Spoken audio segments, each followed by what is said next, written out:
You are about to enter the world of urban legends, where fact is often stranger than fiction. Sometimes it's hard to tell the difference between truth and urban legend. On Urban Legends, you'll see 3 remarkable stories. While they all appear to be real, only one actually happened. It's up to you to sort out which is which. Dead under the bed, a couple unknowingly spends the night with a corpse. Dead at the desk, an office worker dies on the job and no one notices. Deathly dinner dish, a dead relative gets mixed up in a family's favorite dessert. 3 incredible tales, but can you determine which one is true? Watch all 3, make your decision, and we'll tell you if you're right at the end of the show. First up, don't look under the bed. Slow, slow, slow. Meet Lynn Nakamura from Honolulu. She may be enjoying her ballroom dancing hobby now, but Lynn has a dark tale to tell. A tale that has made her apprehensive when it comes to hotel rooms. Her story begins while she is on holiday in 1996.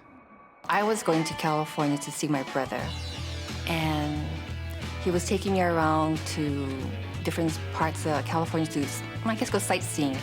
But it was getting kind of late, so I told him, oh, let's start at a hotel. So we stopped at a motel in Pasadena. There's nothing special about the motel. All Lynn and her brother need is a clean place to stay for the night. Hello. Good afternoon. Yeah. We need a room for tonight? Just one room? Yes, one room. 2 beds.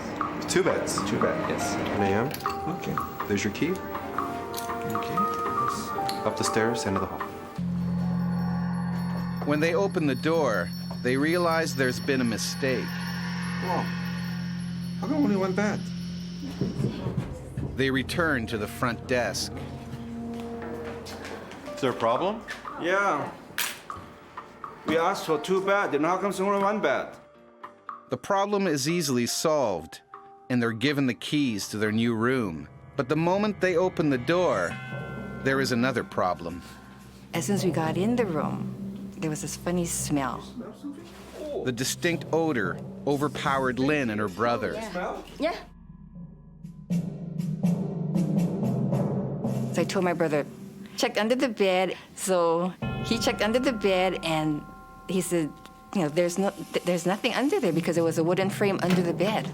They search the room, but despite their best efforts, the 2 can't find the source of the smell. Although Lynn finds it unbearable, she's too embarrassed to ask for yet another room. Get something to eat. I didn't want to impose on them. They had already changed my room once, and I didn't want to ask to be changed again, especially since they said they would give me a better room. The brother and sister decide to go out for dinner and leave the room to air out a little. But on their return, the strange aroma is still lingering. Lynn and her brother are convinced that something is not right, but they try to forget about it and turn out the light. I said my prayers, which I usually don't say it all the time, but because it felt really weird, I said my prayers, and I don't know, it was kind of strange. I knew something was wrong in that room. It was just kind of creepy. 2 weeks later, back at home in Honolulu, Lynn's hotel hell came back to haunt her and her husband, Richard Nakamura. Detectives in Pasadena asked the Honolulu police for help in an ongoing investigation. And I received this phone call, and he identified himself as a Honolulu Police Department detective. I asked him, oh, what is this about? And he goes, oh, this is a homicide. I said, homicide? He goes, we found a dead woman in your hotel room. Well, it's been 3 or 4 days. Police confirmed that a young woman had been murdered and her body had been hidden in the bed frame. Realizing she had slept inches away from the decaying body sent Lynn into a frenzy. And that's when I just freaked out. I started going hysterical, and I was screaming and yelling. I thought she was overreacting. My husband was trying to calm me down. He says, calm down, it's okay. I says, no, it's not okay. You weren't there. I says, that was what the smell was. And, there was somebody, dead under the bed.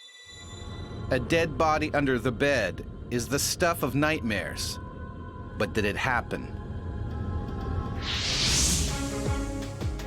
Find out at the end of the show. Get set for a mini-myth. And this is a warning. Dog lovers find this one particularly disturbing. Mini-myth number 7. A real dog's dinner. A Belgian couple entered a restaurant in Hong Kong with their pet dog. Before ordering, they asked for some water for their parched pooch. The waiter didn't understand, but after 10 minutes of eat-drink gesturing and pointing at the little dog, it appeared as though the waiter understood. He took the dog's leash and led it to the kitchen. The waiter returned 20 minutes later with a silver platter, a dish made with their dog. Shocking, but was it true? It was false. For many reasons. This story was first reported as fact in 1971, but it was never proven. More likely, it was a joke with racist roots based on Western society's mistrust of foreign culture. And here's the final word. It's illegal to eat dogs in Hong Kong. On Urban Legends, we serve up 3 stories. 2 of them are pure myth, while one story, however unlikely, actually happened. Can you tell fact from fiction? You've already seen the story of the corpse under the bed. Now watch as an office worker receives some heart-stopping news and no one notices. Watch all 3 stories, make your decision, and we'll tell you if you're right at the end of the show. Winning the lottery is the dream of many people who are stuck in the day-to-day rat race of life. The man in this story is no different. George Turkelbaum is a proofreader at Townes Fabian, publisher of medical textbooks in Toronto, Canada. He is regarded as a hard worker by his boss. Meet Elliot Wakiski. Well, George Turkelbaum was a real credit to the company, to Townes Fabian. He read more manuscripts than anybody in his department, before or since. George was dedicated to his job because that's all he had. Well, he didn't have much of a social life outside of work. He wasn't married, and I guess that was all he had to do. But George dreamed of having more, much more. George would leave his job in a second if his numbers came up. For George's dream was winning the lottery, and on July 15, 2006, it appeared as if his time might have come. George? He calls the automated lottery number line as he has done each and every Wednesday to check his ticket. Hey, George. The first 3 numbers match his, and at that point, George realizes he may be a multi-million-dollar winner. It was, however, all a little too much for George's heart to handle. As the numbers roll out, he suffers a sudden and massive coronary. For further options, Meet Dr. Ian Calder. He knows all about sudden death syndrome. Well, basically, the coronary arteries get blocked. There's pressure on a nerve called the vagus nerve, and that causes sudden unexpected death, which is called vasovagal shock sometimes. Not only has George just died, but he stays in the same position, holding the phone with the lottery numbers now repeating into his deaf ear. This is where the story becomes truly extraordinary. The day wears on, and no one notices George is dead at his desk. Not even at quitting time. Hey, drinks tonight. Come on, let's do sounds it. good. Let's go. Hi, George. George, see ya. The next day, George is at his desk working away. At least, that's what his co-workers think. I'm gonna need these by Thursday. Thanks a lot, buddy. Morning, George. Jerk. No one knows George is not himself. even by the third day. Hey, George. I got things piling up. You might want to proofread this for me. Thanks, buddy. Well, I never checked in on George too often. I didn't have to. I didn't notice that manuscripts were stacking up in his in tray, 3, 4, 5. I mean, if I had noticed, I wouldn't have said anything, because, I mean, he would have caught up. George's work ethic keeps the boss off his back, and the cleaners figure George is just working late. Hey, George. I didn't want to get close. I never actually cleaned this cubicle. George continues to decompose at his desk, and his colleagues don't suspect anything, not even the smell. Yes, if you're in an air-conditioned environment, well, of course, it may be cooler than the normal room, and therefore the body may not decompose as rapidly. It's not known how long George could have stayed fresh, but thanks to a fire alarm, George's secret is soon discovered. Come on, George. Let's go. Yeah, we had another fire alarm, aka smoke buddy. Hey, George, you know about the fire drills, eh, buddy? Hey, George. Whoa. Hey, buddy. What's going on? He's cold. George? Hey, did you check his pulse? George is dead. Somebody call 911. But what about that lottery ticket locked between George's fingers? Well, just out of interest, I listened in on the handset to the last call he made, because he died. He had that phone stuck in his hand still. And it was an automated lottery line. It just kept repeating the lottery numbers. 5, George. 21, 21, 22, 27. 27. I think he won like a little bit, $50. Oh, George. He's not a winner. George only had 3 out of the 6 numbers required to score the multi-million-dollar jackpot.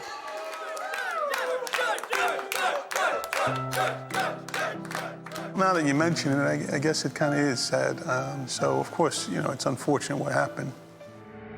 Did George come close to winning the lottery, die, and then remain unnoticed at his desk for almost a week? Did it happen? Find out when we reveal all at the end of the show. While you're waiting, watch this mini-myth. Mini-myth number 550. It's your funeral. Argentina, New Year's Eve 2005. When Angela Saraiva didn't come home from a party after 20 hours, her father suspected the worst. A young woman had been found by police dead, hanging from a tree. He mistakenly identified the woman as his daughter. The family went into mourning and prepared for the funeral. Then a hungover Angela came home from her party and discovered the whole family mistakenly mourning her death. Did this happen? Did Angela get to attend her own funeral? Yes, it's true. Angela said she loved the experience and made her realize how much her friends and family would miss her if she died. On Urban Legends, you will see 3 stories. One is true, but the other 2 never happened. Can you spot the true story? So far, you've seen the story of the woman who slept on a bed containing a dead body. And you've seen the one about the man who died at his desk and no one noticed. Now watch as a family mistakenly chows down on a dead relative.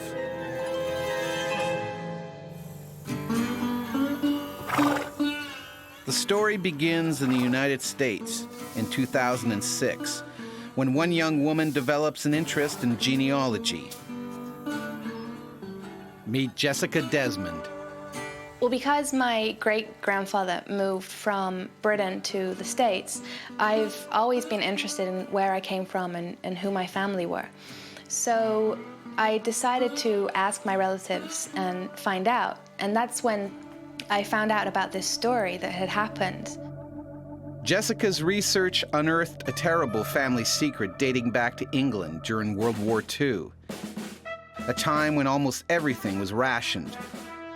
Food was scarce. Supply ships were constantly under attack, according to this historian. Meet Robert Opie. The main shipping route was coming over from America, both Canada and the USA. And Hitler was clearly doing everything he could to stop that transport. During the whole of the war, he did manage to sink 2,500 merchant ships, which had a huge effect on our survival. So it was essential to have a rationing system, because we knew that unless we had equal supplies for everybody, people would actually literally starve. Sugar, milk, meat, butter, eggs, fruit, virtually everything was in short supply. Jessica's great-grandfather Bill, who was living in the U.S., began sending food parcels to his sister Anne and her 2 children, Kitty and Ronald, in London. Some people were fortunate to have relatives overseas, or not many people did. And they were fortunate because, of course, the Americans or Canadians or wherever they were would send food parcels over from time to time. It was a great treat, you know, because you had all kinds of delights. He would send, like, if there was a new cereal or chocolate bar or comics, and he'd send over, like, custard powder. And they always used to get really excited about it, apparently. To the kids, Ron and Kitty, it was the biggest treat of all. So it was a fun experience and an exciting time. It was like Christmas, I suppose, a food parcel arriving with some wonderful things. Uncle Bill would send packages every 30 days without fail. But in July of 1942, the parcels suddenly stopped. The Desmonds assume the ship carrying their package has been torpedoed. I suppose quite often they didn't get those food parcels because the ship was sunk. But then, in September, a package arrives at their home. It is full of usual goodies, including what Ronald and Kitty want the most, custard. When it arrived, that tea time, they boiled a bowl of hot water and mixed in the powder and gave the kids, like, a bowl each. As their mother is mixing it, she notices it looks unusual. But the children don't care. They've been looking forward to this for weeks. The children take a mouthful, but it tastes as bad as it looks. Anne throws the rest away, assuming it has gone bad. But the truth is stomach churning. It's another box from Uncle Bill. A couple of days later, another package arrives along with a letter, which contains some bad news. The letter said, Bill has died of a heart attack. The news of her brother's death is a shock, but the rest of the news is even more shocking. Grandma said that his heart always belonged in England, and when he died, he wanted to be buried in British soil. In the box with the greaseproof paper, it was not the custard powder. It was his ashes. Bill had returned to his beloved England, but not how he had intended. Anne had unknowingly fed her children Uncle Bill's cremated corpse. The rest of his remains were thrown out in the garbage. Well, I mean, can you imagine eating your great-grandpa? That's just eating your own family. The children never ate custard again. A gruesome wartime tale, but are we rationing the truth? Did it happen? Think about it while you watch this mini-myth. Mini-myth number 886, the frat boy foul-up.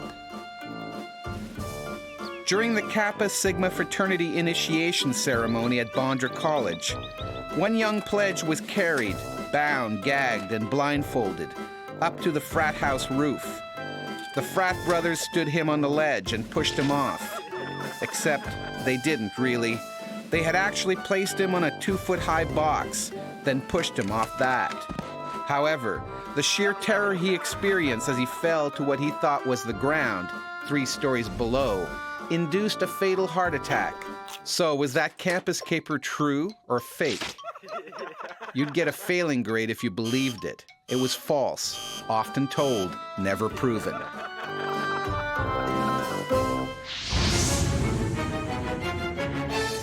It's time to tell you which stories are legends and which one actually happened. Was it the one about the woman who slept with a corpse?